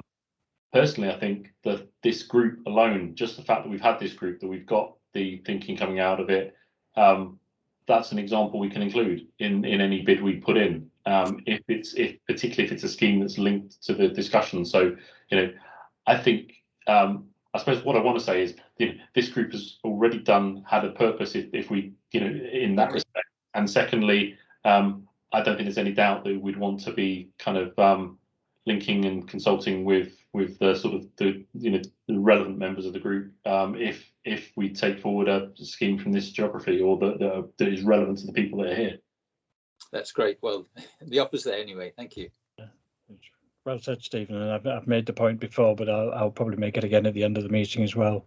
So, John. Christy, I just wondered whether you could say something about the other mini Hollands that have been awarded, and are there any sort of real messages there? I mean, the limit of my knowledge is that I've had a lot of input on, is it Waltham Forest, I think it's called, and that was about £20 million, wasn't it? And yeah. If you take 239 and divide it by 12, you end up with, quite a lot of money for each bid. What other sort of schemes have had money awarded? And what did they look like? Did they look like any of the areas in Chester? I think Can- there's. Sorry, I was just like, do you want me to answer a little bit? Because I did a little bit of background on it, or? Yeah, you can do. All I was going to say, if you don't mind, Andrew, that's fine. But I was always going to say, I think they vary in cost and expense. Really, I think you can do some quite cheap point closures with planters and things like that, or you can do some expensive infrastructure. So I think there's probably a range of activity that we can use. But it's the ambition, I think, that is at the heart of it. But Andrew, if you want to give us a quick run through of the schemes, that would be perfect. Yeah, just very briefly, the stuff is, just firstly, can everyone hear me? I took my headphones off and I'm just using the computer because my ears were getting a bit warm. So hopefully you can hear me. 3 London bids, they were given 30 million each, and they were very different. There was Kingston, Ealing and Waltham Forest. I would personally say that the Waltham Forest has probably the most in terms of what people talk about and consider. Kingston was a bit more specific in the areas and believed involved putting in a bridge, which obviously a pedestrian bridge, a sustainable travel bridge, which obviously took a very large chunk of the money. And Ealing again different. So and the information available is also the best for Waltham Forest. So if people did want to do a bit of looking, I'd probably say to look at that. But they were the 3 pilots.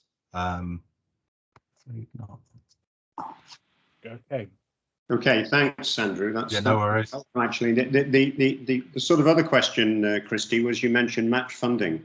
Match funding isn't mentioned in the letter that went out to local authorities. Where does that come from, and where would the match funding come from? I think that's the big question, isn't it? Because we would have to have match funding to some degree. The application form for the bids has a box for match funding. It doesn't express a percentage as such. So that's one of the questions we've got with DFT. What is an acceptable level of match available? Obviously, for the council, we have to be mindful of council resources, and finding money for the match is quite challenging at times. So I think that's all I can answer on that one at this point in time. But we'd obviously look for available match where it exists. But obviously we have to be, mindful of the criteria that's been set out by DFT. Okay, thanks, Christy. And thanks, Christy. Yeah, and I think finally, Andy. Yep. Yeah. Hi. 3 comments. It's worth probably Christy, Kevin, etc., just ringing around your other historic city colleagues. Because that will be our competitors, actually. Our competitors in this will be the Baths and the Yorks, etc., because that's where kind of Chester will be viewed, actually. The competitors won't be Manchester or Liverpool. So it's probably worth ringing around them to see what sort of projects they'll be looking at. Secondly, my kind of experience of these are the national government will be looking at something special in these. They'll be seen as national pilots that can, the learning can be rolled out. So just a few cycle lanes and cycle parking in suburbs in Chester just won't cut it. It's going to have to be something a bit more ambitious and a bit more interesting than that. So I think it's a matter of getting our thinking hats on really to differentiate us. Match funding. I mean, again, my experience, and Kevin will reflect on this. If Chester wants to be successful in these sorts of things, the council has to put its hand in its pockets, basically. It really needs the council to be making provision for this in its capital programme. At the end of the day, there may be a mixture of sources for that match, but quite often the government would be looking at the council, basically. Yeah, I absolutely agree there. So, Kevin, before you come in, I know that you were going to say something on this earlier, and you had a couple of slides. Was there anything to add to what Christy said, or has most of that kind of been said now? Nothing really on the specific slides. I mean, Christy, pretty much sort of put the presentation together. That I'd put a few similar slides together. I'd say that the points that Andy's just made, I think, are really quite valid. This is I think Andrew Blackburn's just highlighted 343 local authorities. I know for a fact that there's 33 local authorities in London, so we're we're 12 of 310 here, or that kind of number. So chances of winning are slim, even with a great bid. But I do also think that there are credentials of this geography that are really interesting, and like Andy picks up on, historic city in Chester, major industrial powerhouse in Ellesmere Port, two big opportunities there that we, the kind of things we've got to consider here. And I don't disagree, we've got to do something special here if we're going to do that. And someone else said this is a big ask. I think it is a huge ask in terms of the kind of what they're asking for against the sort of money that would be given. But if you get that money, so the development funding is actually relatively slim, but if you get the money, then there's a big reward. So, we've got to think very carefully about which, or if we put a bid in, but, the reward is big. And my other kind of point is, look, if we put a bid in and it doesn't work out on this one, then actually that's never wasted time in my view, because you've got it ready for when things happen. And I can give an example of that. I helped a local authority up in Cumbria recently win a lot of money in a bid. They'd put a similar bid in previously. They'd kind of had some feedback on it, and they reshaped it, and it went in for a different funding bid altogether.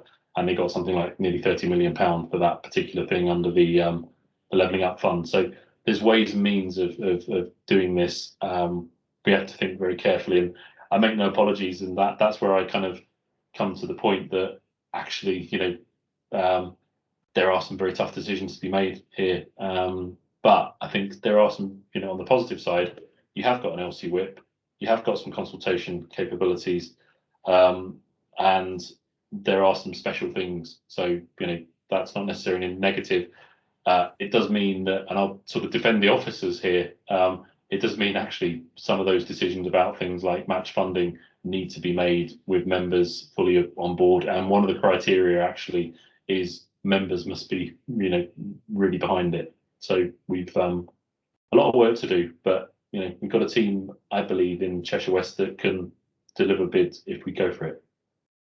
Good. Yeah, well, that's good. Thank you very much. I mean, one of the problems we've got with this initial one is the timescale, isn't it? I mean, due in by. Yeah, Garfield, just to highlight, that is unfortunately the way that all these bids are coming out at the moment for everything. Levelling Up Fund, Future High Streets Fund, they're all incredibly short timescales. Whether that's design or coincidence, that's the way it is, and we have to do that. So, even if we don't go for these ones or things, this is the way that all funding is going to be coming out for transport schemes in the future. Therefore, let's prepare the schemes, the ideas, so we're readier and readier to respond. Okay, Andy, is that a fresh hand you've got put up? You're muted, sir. Flex on the last point that Kevin just made, actually, is at the moment we just seem to be chasing money. There's a bid, hell, we've got to put a bid in, we've got to develop a scheme, rather than having some programs which are trying to achieve something we want to achieve anyway. A strategic approach. Now, one of the things we'll have to do is start lining those up. So in future, and it'll take time to do this, that we know what we want to deliver, we know the projects, we know the schemes, and we're just waiting for the funding sources to come out and to fit them with that, rather than what we're doing at the moment, which is a little haphazard. Yeah. I'll keep quiet now. I'll close that item there then. So thank you very much indeed. Thanks for that. I think Ellesmere Port's got some really interesting ideas, but we just can't get something ready that quickly. Right. Okay. So items 10 and 11, I'm just going to kind of slightly conflate these because we've only got a few minutes left. We do need to finish on time. Some of my colleagues will know that there was going to be something we were going to discuss at this point, but that's now being pushed back. So I think what I'd like to do at this point is ask for people's thoughts on how these first wave of projects have gone. because these projects are now sitting with the council, with Kevin, and they're kind of under review, I suppose might be the best way of putting it, which leaves us as an STF to think about what we do next. Where do we go next? So I think the next meeting, I'm hoping to open that up to a much wider discussion so we can look at the aims and objectives of the STTF and are we meeting those as far as the terms of reference goes. But also we need to look at what kind of projects do we want to be working on next whilst this first wave are being, if you like, explored. I have a feeling that we've moved slightly away from the main core agenda of the STTF, which is sustainable transport. And I think that's probably been the right thing to do, because I think these were projects that came forward as being kind of really, we do need to look at this, and this is what we've done. But I think that we do need to kind of realign ourselves to our terms of reference. I think we need to make some changes to the terms of reference so that we can accommodate the long-term nature of this group, which has only just become apparent that that's what they're expecting us to do. So we need a little bit of infrastructure in the terms of reference to help us navigate that. So what I thought I'd just do for these last few minutes is just ask people's opinion of how we think this first wave have gone, and anything that they can kind of add to the mix to help us go forward. And I'll just leave this as a kind of general open discussion. Andy, your hand's up. Is that a fresh hand again? No, it's a hand. Okay. Legacy hand. A legacy hand. Right. Okay. So, Mike Garrett.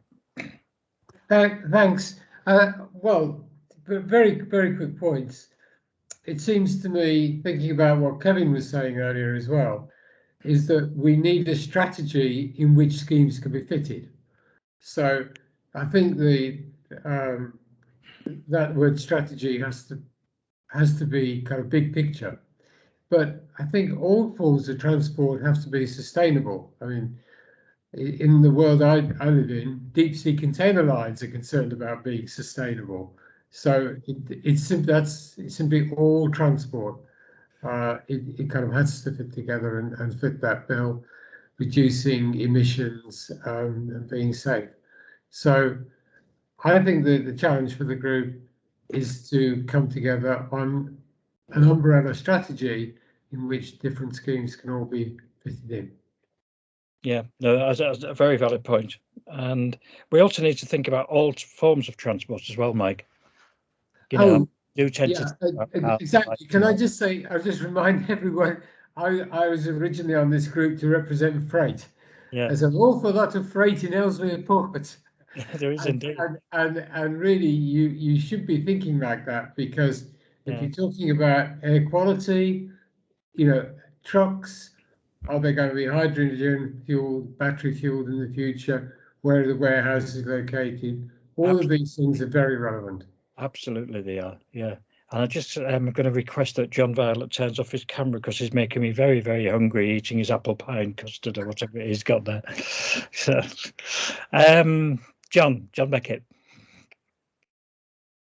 I think Mike has hit the nail on the head, and we've all said we need the big picture strategy. Okay, but I'll just leave you with the thought that which has been mentioned before, that you've got a lot of resource here, and the way to engage it is to actually decide what new projects you want, but then to populate them with a combination of officers from CWAC, consultants and volunteers. And that process will work very well. I've got a lot of experience of this, by the way, historically. So, and that's what's missing at the moment. We've got this group actually provides a very good sort of wide angle view of views of people within the community, people in CWAC, and welcome Kevin, a consultant. Although I think Mike Garrett's a consultant as well, aren't you, Mike? Okay. So there's no reason at all why we should sort of imagine that ideas that are generated by a volunteer have to be tossed over the wall to CWAC, sit on a desk for 6 months and nothing happens, and then perhaps tossed over the wall to a consultant. You can actually say, actually, this particular idea will be best developed over a period of time with contributions from the community, with some consultancy support, with one or two people from CWAC Transport or Highways or whatever. And we just need to get our minds around breaking these barriers down and not imagining that this is a silo sort of mentality. It's so I just leave you with that thought. It's the implementation which is key. You can have the strategy, you can have some thoughts on projects, but if you don't know how to implement them properly, you're dead on the ground. Yeah. So yeah, that's my contribution. No, I agree with you completely there, John. I think that we've changed our position a lot in the kind of 8 months that we've been doing this, probably a bit longer now. And I think that, you know, we've grown now to be that kind of recognisable force. I mean, I think I mentioned at the previous meeting that, you know, there are over 40 or 50 volunteers within this group who are quite happy to go out and count things and measure things and work really quite hard and quite industriously on things that can help the council. And there's a resource there which really does need to be taken account of. But at the same time, we can't develop that strategy that you're talking about. This needs to come from, we need to advise the council, but at the same time the council needs to say, well, okay, this is what our strategy is going to be, and this is what we'd like the STTF do to help us. So I think it's a two-way thing, and that kind of confirms this alliance, which I think we're growing to now. Stephen. Yeah, just a couple. I think it would be useful in some way, Garfield, not now because that isn't the time, to have some process of reflection and sharing a lessons learned discussion, whether it's by email or as a significant part of the next meeting. But I also feel that I'm so motivated by this meeting and what we're achieving. I also think looking forward, I think we've got to ask ourselves the question, are we Chester centric or can we really be borough wide? And if it's the latter, and the latter is always the intention, to think seriously about how we do that, because I mean it's great to have our foot in Ellesmere Port, but actually the centre of gravity is still predominantly Chester, and if we really want to include these other places like Winsford and Northwich, which I think we should do, we have to have a plan to do that, and that's just food for thought for the future. But we need to have a plan.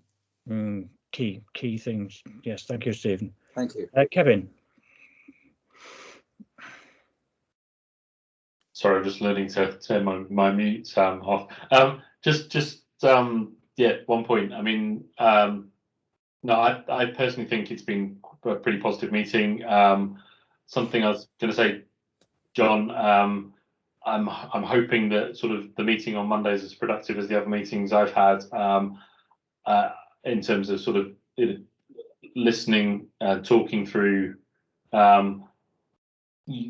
One of the roles I see this group has definitely been as a sort of sounding board, as a contributor, and I really think that's been pretty beneficial already, and it possibly has delayed some of the process, but actually I think that will hopefully pay dividends going forward. So yeah, I think the fact that Cheshire West officers, probably primarily above Andrew and Christy, have sort of made that decision to do that, hopefully is a sign that they are listening, and I'm trying to make sure one of the my first action really is to get out there and talk and understand this group's views. I think that will pay dividends going forward. So yeah, it's been useful. Excellent points, Kevin. And I think I'll take Andy Farrell's questions as the last one. Yeah, I mean, I think the Garfield, interestingly, actually, there's more of Cheshire West outside Chester than there is in Chester, actually. So there's a need to actually expand to cover the rest of the borough as well, or set up parallel groups. I think there's an honesty here, really, because we were set up in honesty to tackle the active travel lane issue. And there's a bit of honesty about that because I think that was a bit disguised at the beginning. So we kind of almost created our own agenda out of that. So and hence it being Chester centric, and hence it's actually to some degree projects that were ongoing anyway, or projects that some people within the group were interested in. So they arrived that way. What I'm really interested in, the question I think you outlined, Garfield, was because we are an animal of the council, actually, what does the council want us to do? Yes. You know, how could we add benefit rather than just coming up with projects we think should be done, but at the end of the day, the council may disagree about because they have other priorities, understandably so. What does the council actually want us to do? And I'll stop you on that phrase because I think that is a good phrase to finish on. I found this meeting really actually very, very good indeed, considering that we're not fully quorate. We haven't made any decisions, but the exchange of information has been superb. And it certainly made me think again on a number of things. So we're down to any other business. I wasn't notified of any other business. So, Christy. Sorry, it's just to advise that the council has, under the National Bus Strategy, we have advertised a statutory notice of intent to develop an enhanced partnership for the borough. So that will look at working more closely with bus operators for improved bus services going forward. So it's just to alert you to the fact that that kind of process has begun, as with every other local authority in the country, I imagine. But yeah, just to put it on your horizon really, and to put it in the minutes really, so that you're aware. Great. Thank you. Okay, thank you. So now, theoretically, our next meeting is on the 12th of August. Now, of all the people who are here at the moment, will anybody not be here on the 12th of August? If you just stick your hand up. No, so okay, so Anne, you will not be, and Stephen. You're off again, Stephen. God, dear, you're never here. And okay, I'll try to get in Scotland. The rest of the people are available. And if I assume that the people who are not here today are probably on holiday and therefore hopefully will be here in August, I think we'll probably go ahead and have the August meeting and see what that produces. Because as I've hinted today, I think we should perhaps make that meeting a review meeting, if at all possible. If that doesn't look likely due to attendance, then we'll make it September, which should be time enough for that. So okay, so thank you very much indeed. Thanks for your time once again. Thanks for your contributions, which have all been superb. And we'll meet again. And if you're going to go away, have a great break. Cheerio. Thanks, Scott. Bye-bye. Cheers, everyone. Thanks, everyone.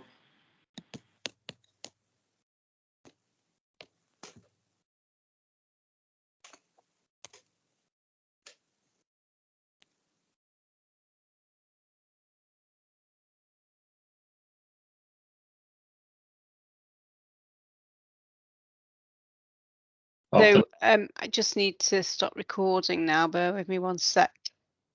Oh, do we need his Garfield wanting for a debrief? I don't know. I'll just stop recording.